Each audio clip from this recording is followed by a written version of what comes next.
Today we're talking about my family doesn't understand my child's autism. This is a big deal. And every parent that has a child with autism has struggled with this on some level. It's heartbreaking and it's isolating. So today we're talking about cut off and alone, autism, how autism changed our family dynamic. We got to talk about this, okay? Because it's a big deal. And it does change the family dynamic. Because here you are in your family is familying, getting along. You know, you got your cousins, your aunties, your uncles, grandmas. You're doing the family thing. Holidays, gatherings, get-togethers. You have a beautiful baby. Everybody embraces you. You have your family support until you get that diagnosis. And then people and their ideas and their judgments come out. And then people change how they treat you, and they change how they treat your child. So let's talk about what to do about it. All right? All right. So first, there is hidden isolation autism families face. Autism-related behaviors, sensory issues, or meltdowns can make family gatherings overwhelming or even impossible. How so? If you have a child with autism, you know. You take your 7-year-old over to grandma's house for Thanksgiving. And your 7-year-old, they may not even be having a meltdown. They may not even be having a tantrum. They may not even be squealing or disrupting anybody's space. But if they're rocking back and forth, if they're stimming, like what I told you before about my son, rocking and staring at the lights and shaking a pen or a hanger, the family's over there looking and judging. Now they're telling you what to do. Don't let him do that. Why is he do what? You are just not disciplining him correctly. Now they're judging you as a parent. Now you're on the defensive. It's overwhelming for you. Or worse, you're in the kitchen. You're helping grandma with, the salad. And you hear your son or daughter in the other room and you peek over and Aunt so-and-so is disciplining your child. She thinks that she's helping by teaching him something, but really she's overwhelming him because he doesn't know any better, but she's going to teach him today because she's going to step in and do the disciplining that you don't do for your child. Because she's going to teach. He just doesn't get enough discipline at home. So she's going to teach him. Now you're mad at Aunt so-and-so because the more she is harsh with him, the worse he gets. And the more agitated he is, the worse he tantrums. And it's not good for him. But she doesn't understand that. And you can't make her understand. And the bystanders it's overwhelming. Extended family often misunderstands autism, causing unintentional distance, isolation. Next, it's important to navigate family expectations versus your child's needs. At the end of the day, your child has needs.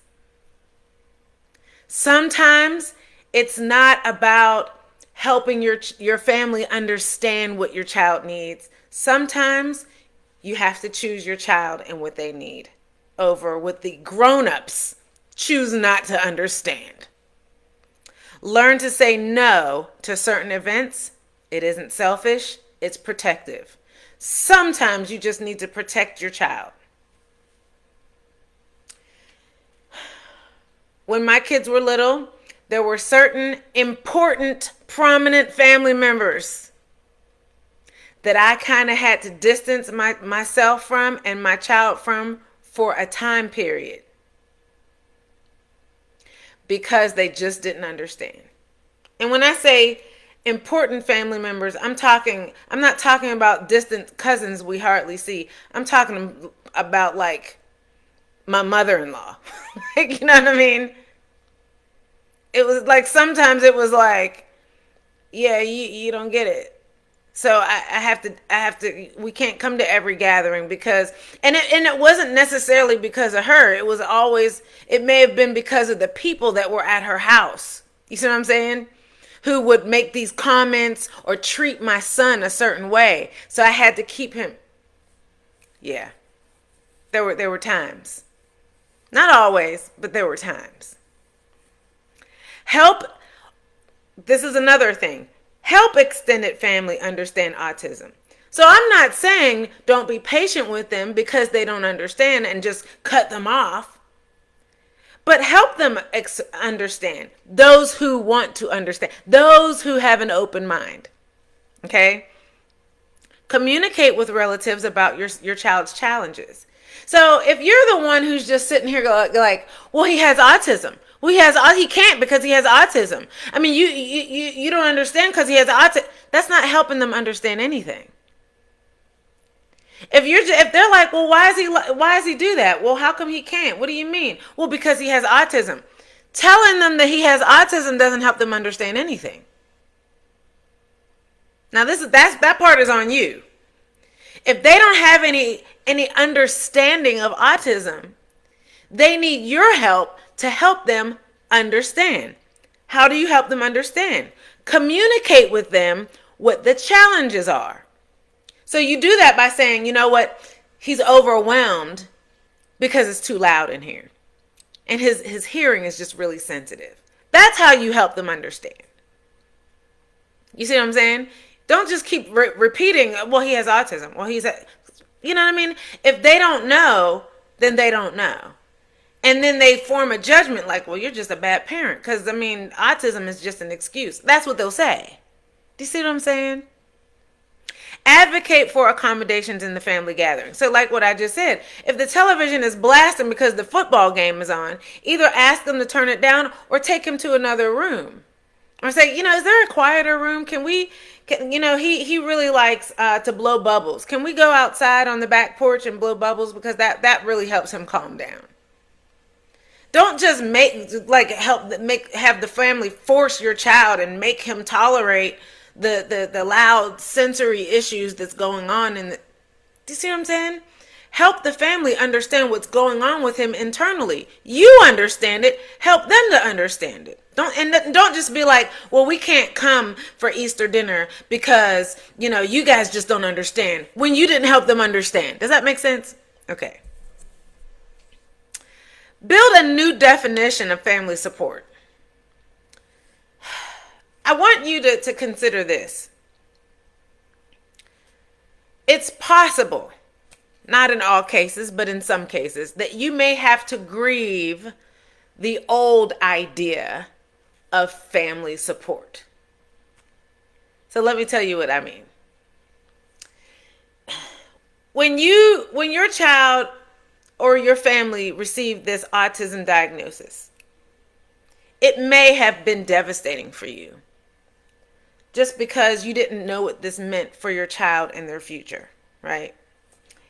And it may have been devastating for you personally because you're like, I'm not sure I have what it takes to raise this child effectively, correct? Okay. And so in your mind, you're like, okay, as a parent, it takes a village to raise a child, any child, especially a child who's on the spectrum. Okay? And so in your mind, you have this idea of what family support looks like. And maybe you are in a parent support group and other parents have talked about how they have family support. Maybe your child is in a program or a school organization where you see families and extended families supporting other children. And so you have determined that, you know what? I have a supportive family. I have sisters and siblings. I have moms and aunties that are going to help me with this child. They're going to support me. And they don't support you the way you thought they would.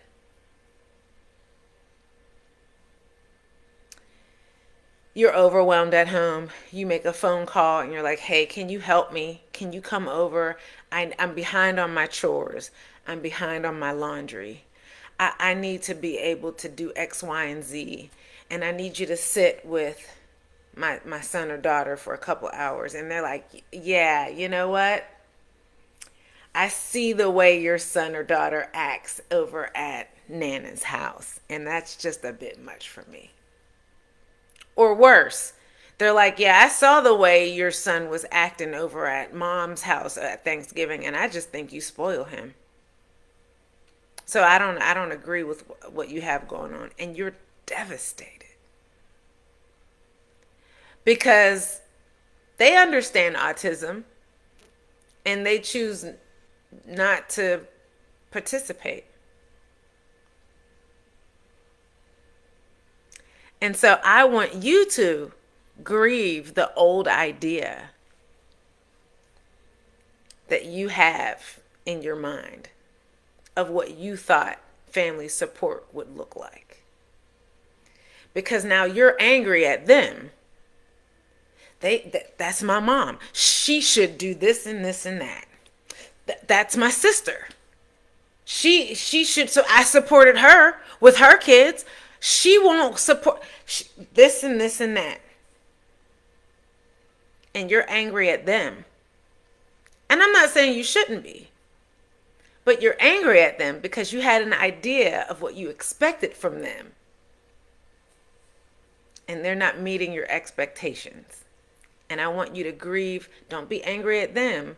Grieve the loss of the idea. And I want you to embrace a new, empowering version of what support looks like. Create a different idea of support. Create your own support systems. How? Find your own circle of support. Friends, parent groups, online communities. Now, you got to be careful about online communities because I'm in a number of support. They're not support groups. They're online communities. There's a difference. There are online communities where all the parents come and all they do is fuss and complain. That's all they do. They just, it's terrible. It's being a parent is terrible. Having this autistic child is terrible. And I'm like, why y'all just want to wallow in terribleness? Or the opposite, or not the opposite, but the other part of that is that they'll sit in the group and badmouth each other. You don't want that either. Create your own support group. It's possible. Okay. Next, understand that you're not alone. Okay? There's no such thing as normalizing grief, guilt, and loneliness that comes with autism parenting. I'm going to say that again. There's no such thing as normalizing this. I got to say that twice because people in these autism groups will have you believe like, yeah, you just got to get used to it. No, you don't. There's no such thing as normalizing grief and guilt and loneliness. That's not human. Like, that's not even a thing. I want you to recreate a life for you and your child and your family that makes sense. Decide what kind of life you want. Create your own happiness in your own family dynamic. And sometimes that means it won't include your extended family. Okay? Grieve the loss of the idea. Okay? I want you to understand the encouragement. I want you to be encouraged that protecting your child's peace is more important than pleasing others. At the end of the day, it's about protecting your child and making sure your child gets what they need. Period. Okay? You're the adult. They're the child. As their parent, your job is to make sure this child gets what they need. Period. That's the whole purpose of parenting. All right? All right. Next, when family relationships become toxic, let's talk about that. All right? Recognize when family members are dismissive, judgmental, or unwilling to learn. Now, we touched on that a second ago. You're at the gathering with your child, and you have a family member just straight up come right out in your face and be like, you're a bad parent. Your child is spoiled. You're not raising them right. That's toxic. Or worse, they straight up address your child. They put hands on your child. They snatch your child up. They scream at their... No. That whole mama bear will come out. You don't have to be kind and patient with the person who is aggressively toxic with your child. I'm not saying we're going to start a fight at grandma's house. I'm saying you get to directly address that person. Excuse me? No, ma'am. He has autism. Now, these are his issues. If you choose not, and I don't believe in that autism stuff. Okay, well then do this. Do not speak to my child. Do not address my child. If you have a problem with my child, you come to me. I will address my child. Stay away from my child, please. Period. Give yourself permission to limit or cut off toxic relationships for your child and your child's own mental health. Parenting is about protecting your child and making sure they get what they need. And in this case, your child needs to be away from the toxic family member. Period. Yeah, I didn't stutter. Now, that doesn't mean that once you get that child out of harm's way, you can have a one-on-one with this person. Like, I'm not a fan of just dismissing people and just cutting people off for no reason. We can try to work this out, but if you're just going to continue to dismiss and disregard my child, that's a problem. We can try to fix this. We can try to get it to the point. But if the tables were turned and I was disrespecting your child, you wouldn't be okay with that. So I'm not okay with you disrespecting my child. Now, if there's some things that you need clarified regarding my child and their behavior, let's talk about that. But you don't get to just... You are your child's advocate. So you're advocating for your child. It's harder when it's a family member. It's easier when you're in the school. But if a teacher was treating your child like that, you wouldn't go for it. But when Aunt so-and-so does it, then you're like, well, I mean, it's Aunt so-and-so. Just because she's 75 doesn't mean it's okay. Just because she's in her 60s doesn't mean it's... Just because Uncle... And if it means that, you know what, I'd rather not deal with it. We're not coming to the family gathering. So be it. Got it? All right. The emotional toll on parents. Isolation can lead to the family isolation whenever family members are treating you differently because your child has autism. This isolation can lead to depression, resentment, or feeling trapped. Okay? So you need to make sure you highly regard the importance of self-care, therapy, and connecting with autism positive communities. Okay? Because I interact with so many families, so many moms who are just like, I feel so alone. And it's important to be able to be connected to families, connected to other moms who understand and can embrace who you are and lift you up. Got it? Find new traditions that fit your family. Creating autism-friendly holiday celebrations, birthdays, and family rituals. We don't have to keep doing it the way it's always been done. Create a new family tradition. It doesn't have to be done like your parents always have done it.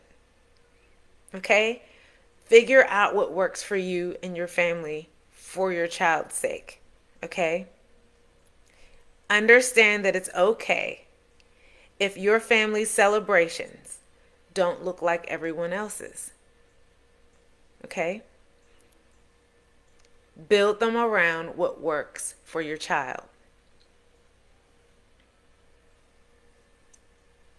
You don't have to feel like you have to show up at the traditional family gatherings because of what they might think of you. They're already judging you. You know what I mean? I might miss out on what? Your child being ignored and judged and treated badly? It's not worth it. And teach your child self-advocacy early. And I did a video on this maybe a month or so ago. It's on YouTube. I'll drop it down in the comments. It's called, But Can They Self-Advocate? Helping your child find words, signals, or ways to express when they are overwhelmed, especially in family gatherings or social settings. Teach your child that. It's like having a safe word, or if they're nonverbal, you can teach them a signal to let you or others know that they're not okay with how they feel or what's going on, okay? Teaching self-advocacy reduces future isolation for your child. So if you feel isolated and your family feels isolated, teach your child how to not feel isolated in the future. Got it? And long-term hope. Family dynamics can change over time. So that's a glimmer of hope, right? Just because you distance yourself from a family members or certain family members for a time doesn't mean you'll always be isolated from those family members. And so that's why earlier I said I'm not a fan of just cutting people off. You don't want to do that, especially family members. This is family, right? So just because you choose to not go to some family gatherings for, a year or two or, a couple years doesn't mean that you won't reunite at some point. Sometimes education, growth, and time can soften resistant family members. Again, if you're distancing yourself, you're not the problem. They're the ones who are hardened and have decided that they have, a stone cold idea of how autism should be dealt with, and you're not going to conform them. You know what I mean? So you're like, okay, well, that's fine. I can't force you to treat my child nice, so I'm just going to kind of keep my distance until you come around. And so there might be a time, it's not that you're angry, it's not that you hate anybody, it's not that you're fighting. You just want to kind of keep your distance to protect your child. But then there might be a time when it'll be okay. They'll come around and I need an apology. You don't need it. Look, we're not mad at anybody. You just don't understand. I'm going to pray for you and I'm going to be patient with you. I'm going to love you anyway from a distance. But I can't have you disrespecting my child. It's just that simple, There are stories of families who have eventually become allies once they better understood autism. So be patient with the people who don't understand. Be patient because they don't know how to interact with your child. And be patient with trying to help them understand. Okay? So it's hard. All of us have gone through it. All of us, trust me, I would say that 99.997% of autism families have dealt with this. It's a blessing. If you find a family or two who say, "Oh no, it's been excellent for us. Everyone has, been so supportive in our family. It's been wonderful." I have yet in 26 years. My son will be 26 in June. In 26 years, I haven't found one family that have had that testimony. So, yeah, I hope this helps. And unfortunately, it's not easy. So I hope you learned something. I hope that you can take some of these tips and they work for you. Thanks for watching this video. Like this video for me, and I'll see you in the next video. Thanks for watching.